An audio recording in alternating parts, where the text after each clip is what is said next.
क्योंकि जिस ज़माने में ये मैं बात कर रहा हूँ 20वीं सदी के शुरू की और 19वीं सदी के आखिर की, उस ज़माने में भारत में ऐसी ज़बरदस्त तहरीकें इसी मज़लूम और महरूम तबकों के अंदर शुरू हो चुकी थी, जो इनके अंदर एक बेदारी की लहर ला रही थी। शायद आप में से बहुत से लोगों ने नाम सुना हो। सबसे ज़्यादा मुअस्सिर जो तहरीक शुरू हुई महाराष्ट्र में ज्योतिबा फुले की क़यादत में शुरू हुई। अजीब कैरेक्टर का इंसान था ये, जिसको रसूलुल्लाह सल्लल्लाहु अलैहि वसल्लम से बहुत अक़ीदत थी और मराठी ज़बान में हुजूर की शान में कई बड़ी मुअस्सिर नातें ज्योतिबा फुले ने कही। कुरान मजीद का मराठी ज़बान में पहले तर्जुमे के लिए इसी रियासत कोल्हापुर, जो महाराष्ट्र की एक स्टेट थी, उसके बादशाह शाहूजी महाराज ने, जो फुले की आइडियोलॉजी से बहुत ज़्यादा मुतासिर थे, शाहूजी ने कुरान के मराठी तर्जुमे के लिए 25,000 रुपये अपने शाही ख़जाने से उस वक्त के 25,000 रुपये दिए। और इस तरह मुल्क के अंदर ये मज़लूम तबका इस्लाम से करीब आ रहा था और इस्लाम से करीब जो नहीं भी आ रहे थे वो अपनी हिंदू आइडेंटिटी को नकार रहे थे, रिजेक्ट कर रहे थे और बड़ी बेदारी की लहर फैल रही थी। यह जो बात मैं कर रहा हूँ ये 19वीं सदी के आखिर और 20वीं सदी के शुरू की। ज्योतिबा फुले के बाद वो तहरीक की क़यादत तमिलनाडु मुंतकिल हुई और तमिलनाडु में स्वामी नायकर पेरियार, उन्होंने इस तहरीक को आगे बढ़ाया और बहुत आगे बढ़ाया। मेरी आपसे गुजारिश है कि आप पेरियार की किताबों को पढ़िए। इंग्लिश में उनकी बहुत सी किताबें छप चुकी, उनकी राइटिंग्स को पढ़िए, उनके लेटर्स को पढ़िए, उन मीटिंग्स की रुदात को पढ़िए जिसमें पेरियार शरीक होते थे मुस्लिम लीडरशिप के साथ, और वहाँ पर एक जॉइंट एजेंडा मुरतब होता था कि भाई हम ये तो मिलियंस ऑफ डेविडियंस हैं, ये हिंदू नहीं है, ये हमें इन लोगों ने झूठ मूठ हिंदू बना रखा है। मद्रास, जिसको अब चेन्नई कहा जाता है, उसकी सड़कों पर पेरियार ने की कॉल पर उस जमाने में 1 लाख रामायण की कॉपीज को जलाया गया था। ये तो रुझान था, ये मुल्क में बढ़ रहा था। और पेरियार के बाद इस तहरीक को, इस टॉर्च को अपने हाथ में लिया डॉक्टर भीमराव अंबेडकर ने। खास तौर पर अंबेडकर का एडवांटेज ये था कि वो यूके और अमेरिका की यूनिवर्सिटियों से पढ़कर आए थे। वो माहिर कानून थे, इंटरनेशनल अफेयर्स को अच्छी तरह समझ गए थे मुल्क से बाहर रहकर,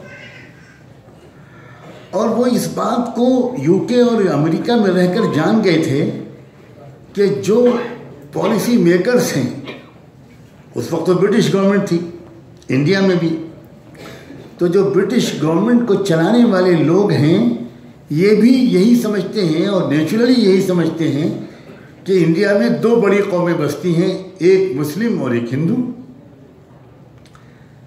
तो अपनी तालिब इल्मी के ज़माने ही से अंबेडकर ने पेपर्स पढ़ने शुरू किए school of economics, London school of economics में, डिफरेंट सेमिनार्स में, जिसमें रॉयल फैमिली के कुछ लोग भी कभी कभी शरीक होते थे, ब्रिटिश लॉ मेकर्स भी शरीक होते थे। उस ज़माने ही से उन्होंने ये बात वहाँ पर चलानी शुरू की कि आप एक बड़ी ज़बरदस्त गलतफहमी में हैं। दो you rule India but you still don't know what India is. इस बात को उन्होंने साबित करने की मुहिम उसी वक्त से छेड़ रखी और उनकी वो सारी चीज़ें आज आसानी से अवेलेबल हैं। उसके बाद इंडिया वापस आकर उन्होंने इस तहरीक को अपने हाथ में लिया। चूँकि वो ज़्यादा पढ़े लिखे आदमी थे, अंग्रेज़ी में कम्युनिकेशन शानदार था, इंतहाई हार्ड वर्किंग आदमी थे। यानी उन्होंने जितना लिखा है, उनको मैंने उन पेजेस को जो मैंने पढ़ा, और मैं ये बात कहूँ तो शायद इसमें मुबालगा नहीं होगा कि उनकी पूरे जो ज़िंदगी के मकालात और अहम पेपर्स हैं वो 36 या 32 वॉल्यूम्स में छप चुके हैं, और शायद ही एक लफ्ज़ हो जो मेरे मुताले से रह गया हो। जब वो सारे पेजेस को उनकी ज़िंदगी पर मैंने तकसीम किया तो मुझे ऐसा लगा कि कम से कम रोज़ाना उस शख्स ने 50 सफ़े लिखे और पूरी दुनिया को इस अपील करके ये बताया कि आप समझें कि इंडिया है क्या। और ये अम्बेडकर की मुसलसल कोशिशों का ये एक नतीजा था कि ब्रिटिश गवर्नमेंट ने जब ये फैसला किया कि हमको मुल्क को आज़ाद करना ही होगा, तो उन्होंने सीरियसली इंडिया की स्टडी करने की कोशिशें शुरू की कि भाई अगर हम इंडिया से निकलेंगे तो इंडिया में किसको हम इक़्तिदार सौंप कर आएंगे। हमको मालूम होना चाहिए कि कितनी कम्युनिटीज़ हैं वहाँ, ताकि हम उसी हिसाब से इक़्तिदार को तकसीम करके आएँ। एक वक्त आया कि इसी मकसद से ब्रिटिश गवर्नमेंट ने एक साइमन कमीशन नाम का एक कमीशन इंडिया भेजा।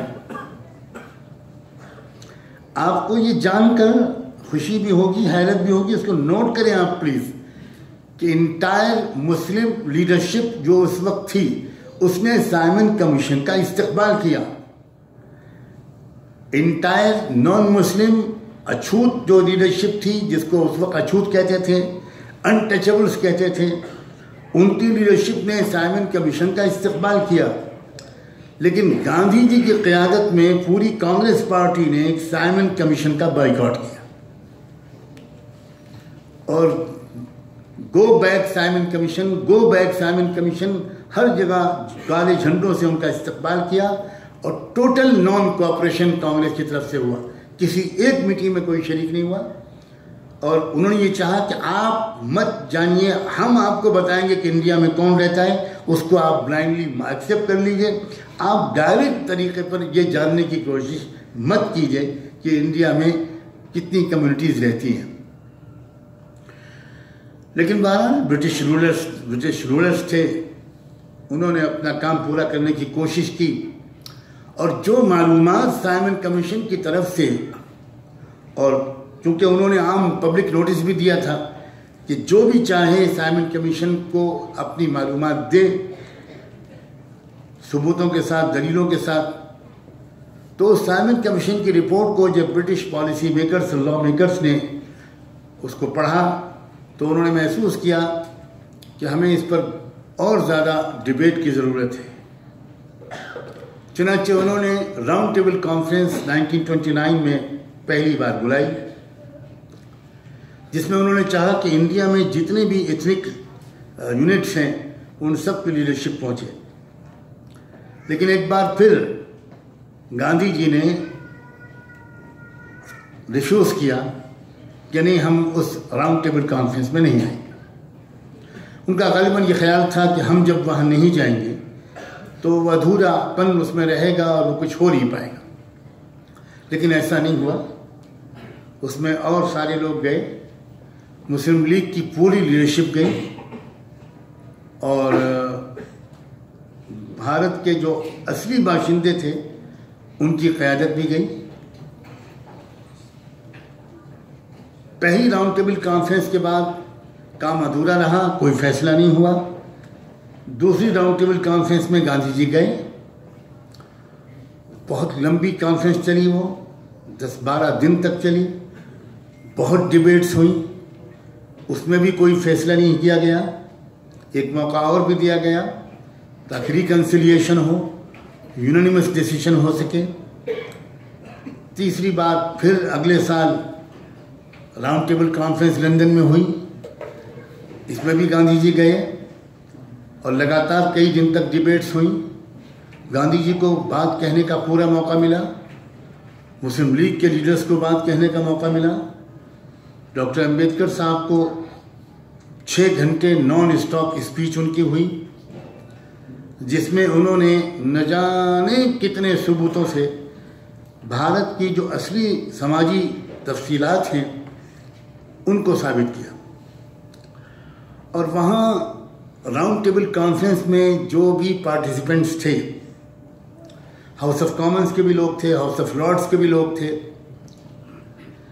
तो वहाँ रुख ऐसा बन गया कि गांधी जी को यकीन हो गया या अंदेशा हो गया कि ऐसा लगता है कि अब ब्रिटिश लॉ मेकर्स जो हैं वो इस हकीकत को मान लेंगे कि भारत में सिर्फ हिंदू, मुस्लिम और थोड़े से एंग्लो इंडियंस या क्रिश्चियंस नहीं बसते हैं, बल्कि यहाँ तो कई हज़ार कौमें बसती हैं। तो मैं आपको एक बहुत अहम बात बताने जा रहा हूँ। मुझे नहीं मालूम आप में से कितने हजरात के इल्म में पहले से ये बात होगी कि गांधी जी ने मुस्लिम लीडरशिप को अपने पास बुलाया और पूरे मुस्लिम लीग का डेलीगेशन उनके पास गया, जिसमें मौलाना शौकत अली भी थे, नवाब छितारी भी थे, जिन्होंने अलीगढ़ मुस्लिम यूनिवर्सिटी के लिए अपनी सैकड़ों एकड़ ज़मीन डोनेट की थी। सर ज़फ़रुल्लाह खां भी थे और भी लोग थे। गांधी जी ने उन मुस्लिम लीडरशिप के सामने एक ऑफ़र रखा। एक ब्लैंक पेपर पर उन्होंने साइन किया और साइन करके उनसे ये कहा कि आप इस पर अपनी इंडियन मुस्लिम्स की डिमांड्स लिख दीजिए, जो भी आपकी डिमांड्स, और मैं ब्लैंक पेपर पर साइन करता हूँ।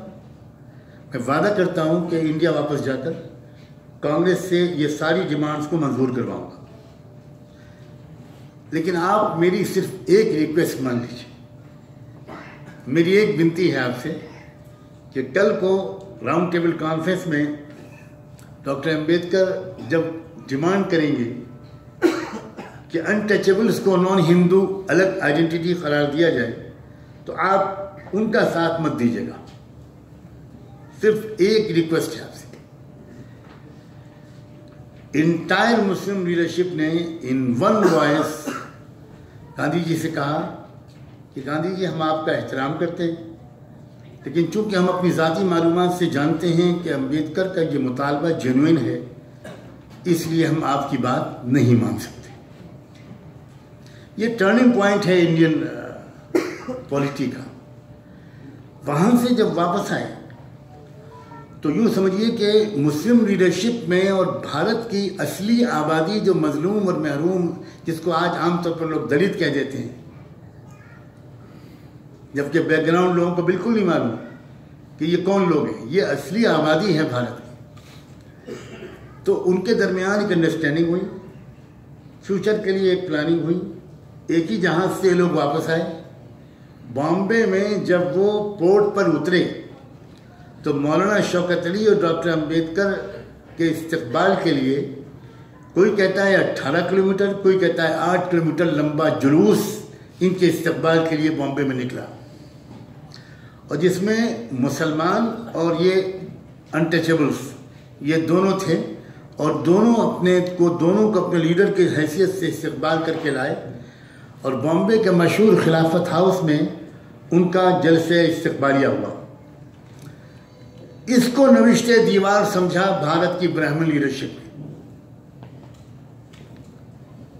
क्योंकि इसका मतलब ये हुआ कि अब यहाँ पर एक मजबूत रिश्ता बनने जा रहा है मुसलमानों के दरमियान और इस तबके के दरमियान, और अगर इन दोनों के दरमियान कोई अच्छा मजबूत इत्तेहाद बन गया तो जाहिर है कि वो 3.5% ब्राह्मण्स क्या कर पाएंगे। ये वो तारीख है जिस तारीख से एक फैसला किया ब्राह्मण दिमाग ने कि हर कीमत पर भारत में हिंदू मुसलमान के नाम पर झगड़े शुरू कराने, और बिल आखिर इस भारत को इसके नाम पर टुकड़े टुकड़े कर देना है, तकसीम कर देना है। शायद कोई ये समझता हो कि एक मुसलमान इल्ज़ाम लगा रहा है गांधी जी पर कि उन्होंने भारत के टुकड़े कराए। मैं ऐसे लोगों को मशवरा दूंगा कि किसी मुसलमान की बात पर एतबार न हो तो बीजेपी अटल बिहारी वाजपेयी की कैबिनेट में बीजेपी के सीनियर लीडर और foreign minister mister Jaswant Singh की किताब पढ़ लें। घर का भेदी, देखिए जुमला मैंने अधूरा छोड़ा है, पूरे जुमले की जिम्मेदारी आप पर है।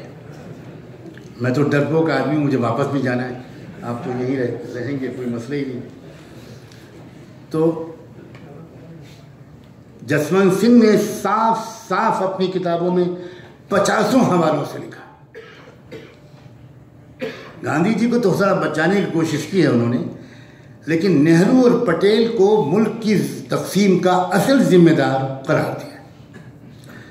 और हम अजीब भोले भाले लोग हैं कि इंडियन मुस्लिम्स अभी तक एहसास जुर्म से नहीं निकले। हम ये माने हुए हैं कि हमारे ही लोगों ने मुल्क में तकसीम करवाई। एक लतीफ़ा मैं अब सुना दूं, जब ज़्यादा देर संजीदा बात करता रहता हूँ तो मुझे ज़रूरत महसूस होती है कि एक आध विटामिन मल्टीविटामिन दिया जाए। सुना है कोई मौलाना साहब बकरे की मंडी में गए और उन्होंने बकरा खरीदा और बकरा लेकर अपने घर जा रहे थे। उनके 3-4 शागिर्द थे जिन्होंने बहुत दिन से बिरयानी कबाब नहीं खाई थी, और वो मुसलमान ही क्या,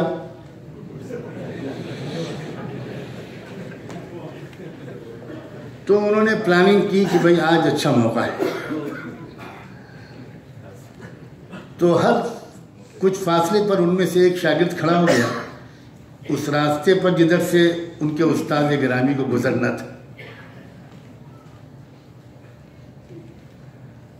अब जब पहले शागिर्द के करीब से गुजरे उस्ताद साहब, तो उस्ताद ने सलाम किया, बड़े अदब से मिजाज पूछा, मगर एक बात कही, हजरत गुस्ताखी माफ, या कुत्ता क्यों ले जा रहे हैं?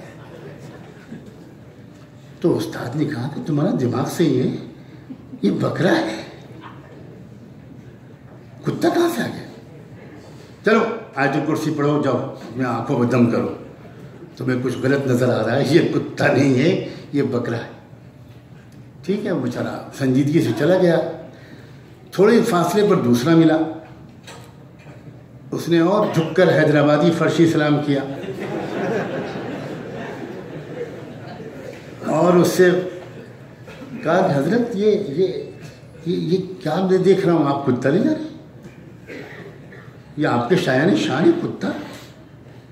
तो और कस के डांटा, कभी तुम सबका दिमाग खराब हुआ है। अभी एक बदमाश वहां मिला था, वो भी यही कह रहा था, तुम फिर यही कह रहे हो, ये बकरा है, सर से पैर तक बकरा है।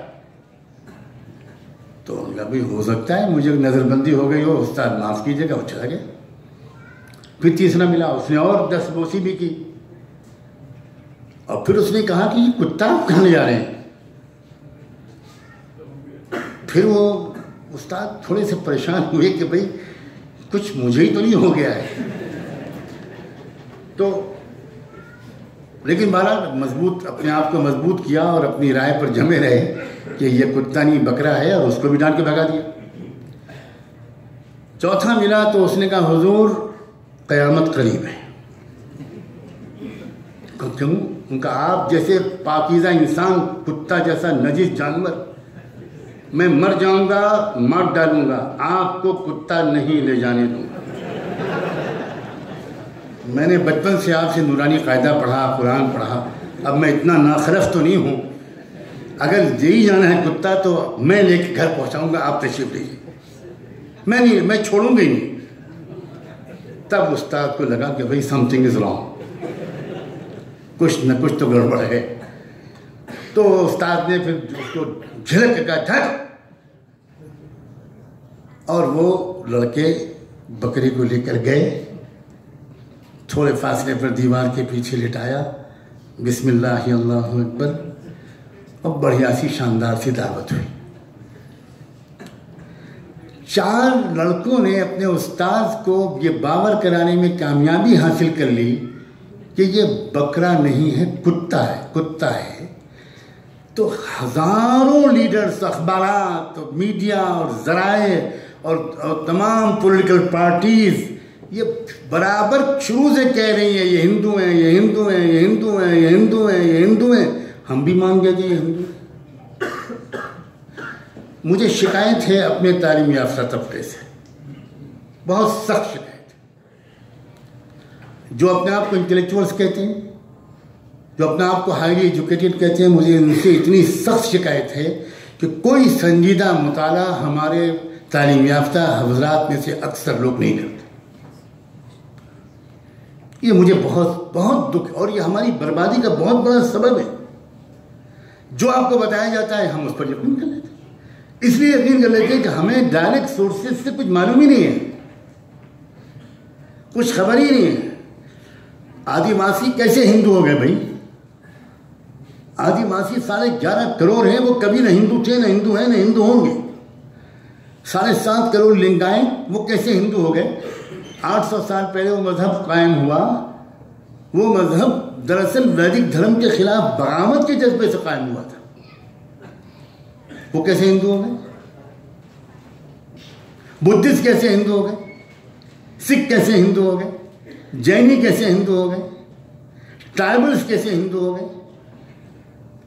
अब बताइए, जब ये सब हिंदू नहीं हैं तो ये कहना कि भारत में हिंदुओं की मेजॉरिटी है, ये सही है? और जब हिंदुओं की मेजॉरिटी नहीं है तो जब इसकी बुनियाद पर जो पॉलिटिकल स्ट्रेटजी बनाई गई वो भी सही नहीं हो सकती। अब मैं इसके बाद अपनी बात को समेटते हुए कहना चाहता हूं, कौमों की तारीख में 60-70 साल कोई बहुत बड़ा वक्फा नहीं होता। हमें मायूस होने की ज़रूरत नहीं है, हमें नाउम्मीद होने की बिल्कुल ज़रूरत नहीं है। अब भारत की तारीख का एक नया वरक पलट रहा है, प्लीज बिलीव मी। और वो वरक ये है कि भारत के अंदर इस सच्चाई को जानने वाले रोजाना हजारों की तादाद में बढ़ रहे हैं कि वी आर नॉट हिंदूज। ये बहुत बहुत मेजर टर्निंग पॉइंट है, ऐसा भारत की पूरी नॉन हिस्ट्री में कभी नहीं हुआ। आप एक मर्तबा अपनी छुट्टियों का एक हिस्सा इस बात की तहकीक में लगाइए। आप जाइए उन बस्तियों में, उन गांव में। आप मुझे पहले से बताइए, मैं आपको खुद मशवरा दूंगा कि आपको कहां कहां जाकर आपको ये ज़मीनी सच्चाई देखने को मिलेगी। पहले मुट्ठी भर कुछ लोग जानते थे इस बात को, लेकिन अब कोई जिला ऐसा नहीं है, कोई तहसील ऐसी नहीं है जहां इस बात की जानकारी रखने वाले मर्द और औरतें, नौजवान यंग बॉयज एंड गर्ल्स बढ़ते न चले जा रहे हैं और अपनी ओरिजिनल आइडेंटिटी को रीगेन करने की कोशिश में न लग गए। और यही वजह है कि इस वक्त एक बहुत हार्ड स्टैंड लिया हुआ है हिंदुत्व ने। हिंदुत्व का वो एग्रेसिव पोस्चर अगेंस्ट मुस्लिम्स नहीं है, ये बहुत अहम बात है। हर तीर मुसलमान अपने सीने पर खुद ही ले लेता है, चाहे उसका असल निशाना कुछ और हो। उसका असल इस वक्त जो आप देख रहे हैं भारत में, ये मॉब लिंचिंग, ये घर वापसी, ये फला ये जो कुछ भी हो रहा है, ये एक डिफेंसिव लड़ाई है। वो ये महसूस कर रहे हैं कि अगर हमने एक बार फिर मुसलमानों को इन लोगों से न लड़ाया तो ये हिंदू नहीं रहेंगे। इनको हिंदू बनाए रखने के लिए उनको इस किस्म के स्ट्रेंथ की ज़रूरत है। और हम मुसलमान चूंकि पॉलिटिकल गिमिक को नहीं समझते, हम ट्रैप में बार बार फंस जाते हैं। वो एजेंडा सेट करते हैं अपनी स्ट्रेटजी के मुताबिक, हम उसी एजेंडे पर रिएक्ट करने लगते हैं। इस तरह वो एक बार फिर जीत जाते हैं, हम एक बार फिर हार जाते हैं। इस वक्त की जो भारत की कम पॉलिटिकल स्ट्रेटजी के तकाजा है कि जहां तक हो सके मसले को हिंदू मुस्लिम न बनने दिया जाए। जहाँ तक हो सके मसले को जालिम वर्सेस मजलूम, मजलूम वर्सेस जालिम बनाकर पेश किया जाए, जो बिल्कुल सच्चाई भी है। अगर आप हिंदू वर्सेस मुस्लिम के एतबार से भारत की पॉलिटिकल स्ट्रेटजी को बनाएंगे तो अपने आप माइनॉरिटी में हो जाएंगे, और अगर आप जालिम वर्सेस मजलूम की स्ट्रेटजी बनाएंगे तो मजलूमों की भारत में अक्सरियत है और जालिमों की अक़लियत है। लेकिन चूंकि मजलूम बुरी तरह डिवाइडेड हैं, मुसलमान आमतौर पर यह समझता है कि सिर्फ हम मजलूम हैं भारत में। ये बात बिल्कुल सही नहीं है।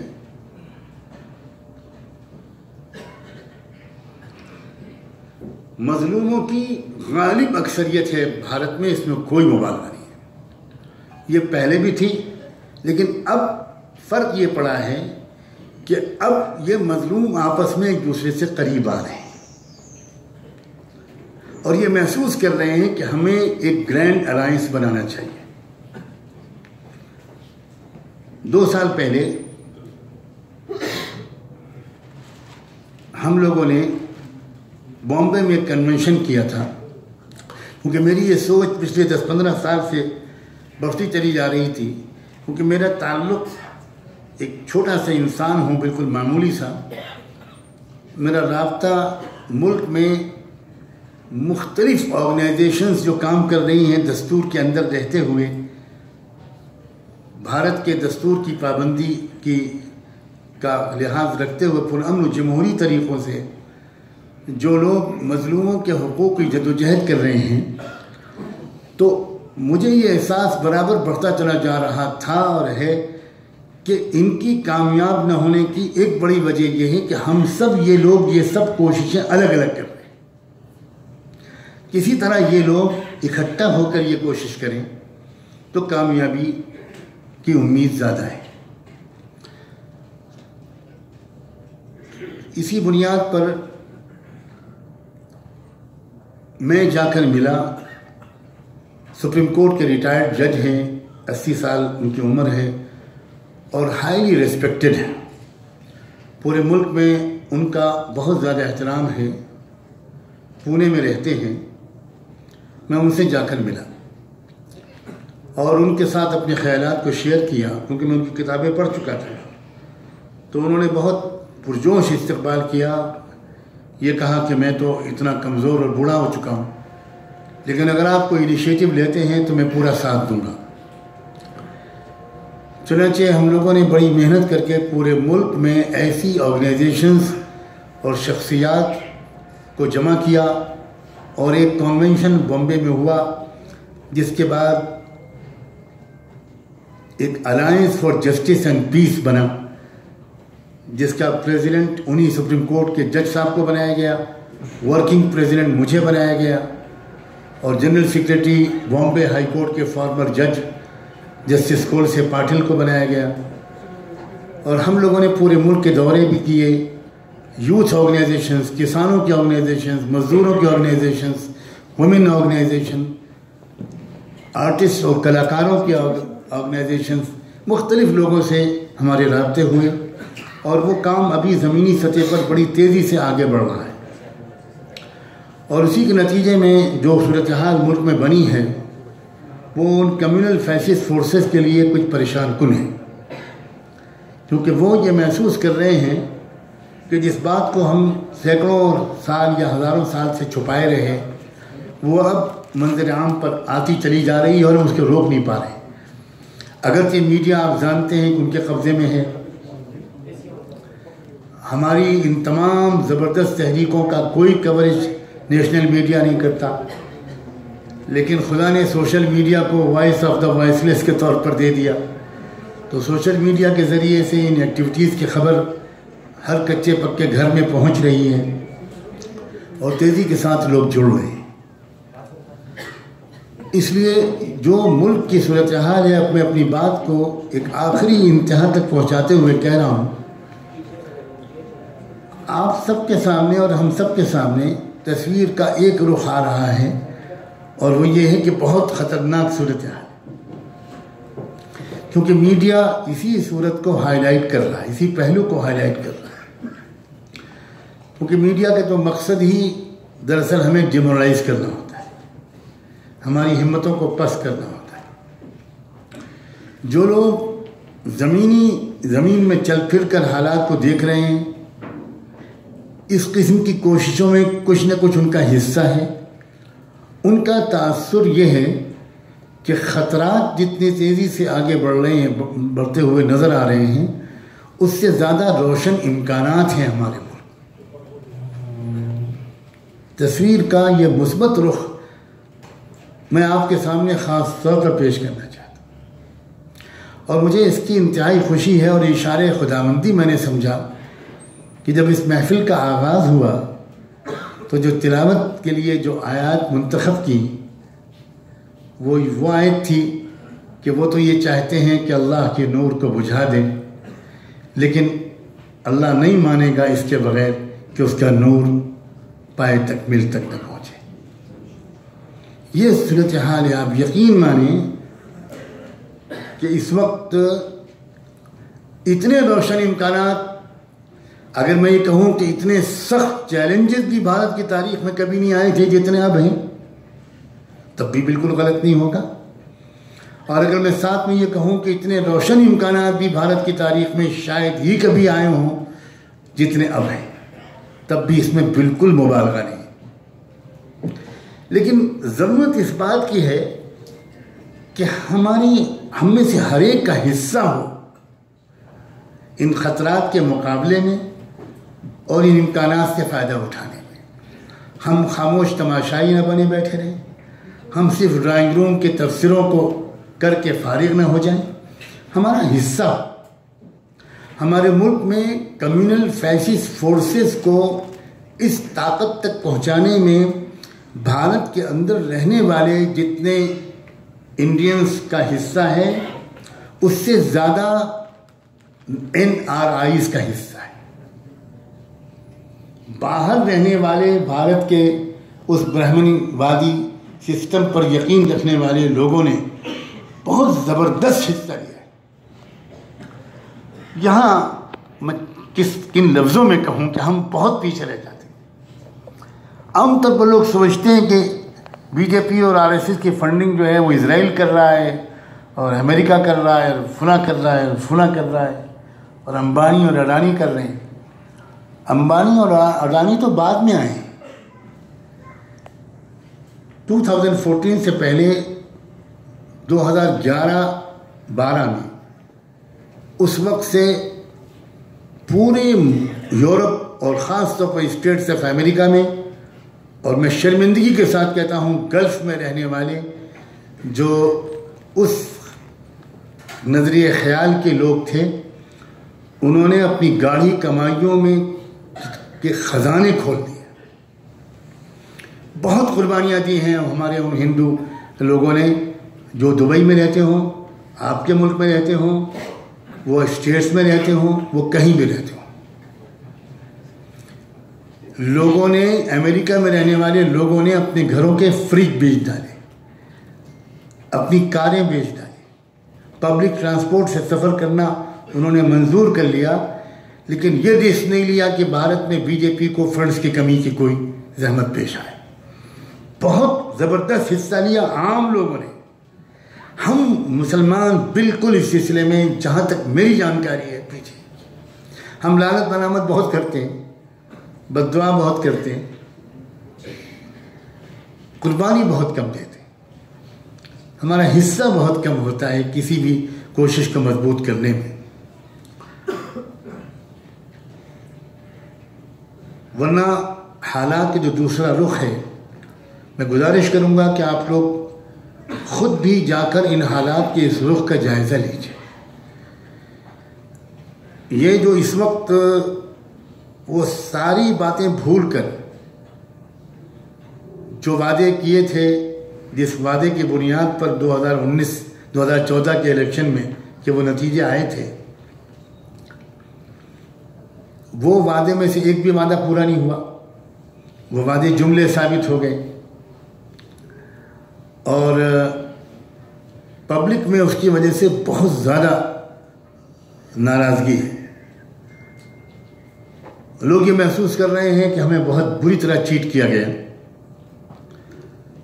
जिन सोसाइटी के जिन सेक्शंस और जिन तबकात ने बहुत इंथुजियास्टिकली उनको सपोर्ट किया था, वही तबकात अब उनसे बहुत दूर चले गए। यूथ ने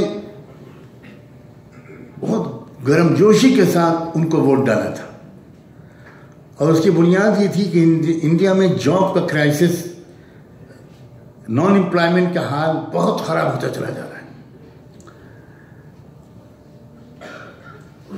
हमारे शहर लखनऊ में एक बोटेनिकल रिसर्च इंस्टीट्यूट है। मेरे एक कज़िन हैं जो उसमें असिस्टेंट डायरेक्टर हैं, HR में, ह्यूमन रिसोर्सेज में। उन्होंने मुझे खुद बताया कि हमारे यहाँ गार्डनर की पोस्ट निकली, माली की, कि हमको 20-22 माली चाहिए। तो हमें दरखास्तें मिली तकरीबन 40-45 हज़ार, जिसमें 20-22 हज़ार MBA किए हुए और इंजीनियरिंग किए हुए लोग थे। कोई जॉब ही नहीं मिल रहा है, तो माली ही बन जाए।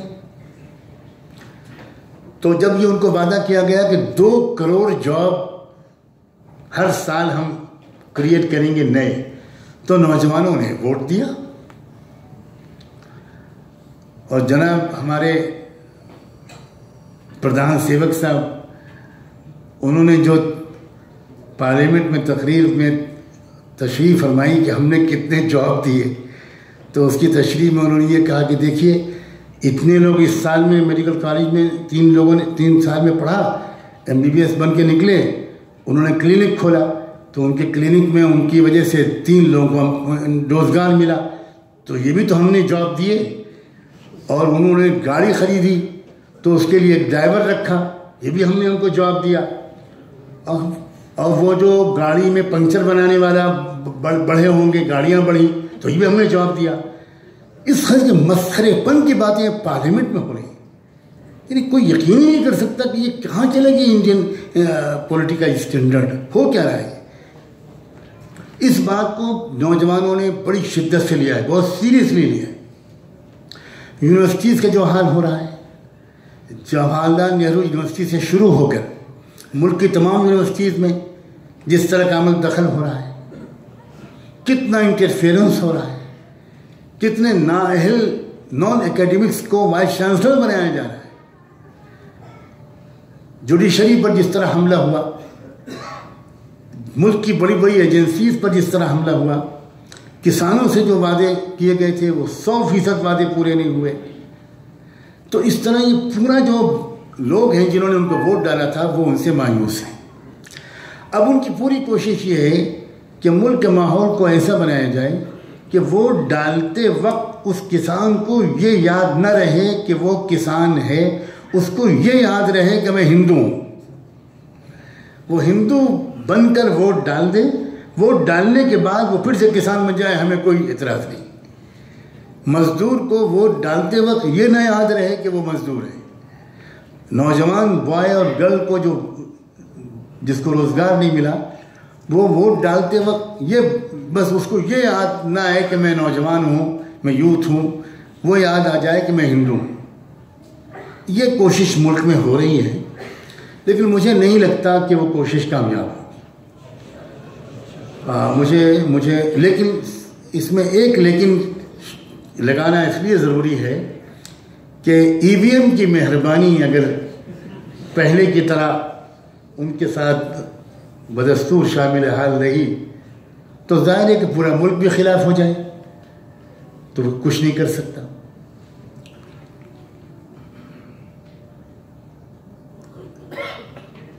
इस बात के लिए भी बड़ी संजीदा कोशिशें मुल्क में हुई हैं कि EVM का ये अंधा इस्तेमाल इलेक्शन कमीशन बंद करे। उस सिलसिले में सुप्रीम कोर्ट में एक बहुत अहम एप्लीकेशन जनवरी में दायर की गई थी और अर्जेंट हियरिंग की दरख्वास्त भी की गई थी। एक डेट उसकी या 2 डेट्स लग चुकी हैं। एक और बहुत अहम डेट फरवरी ही में गालिबन 17 या 18 ऐसी कोई डेट है, उसमें सुप्रीम कोर्ट में इस पर बहस होनी है। उसमें डिमांड ये की गई है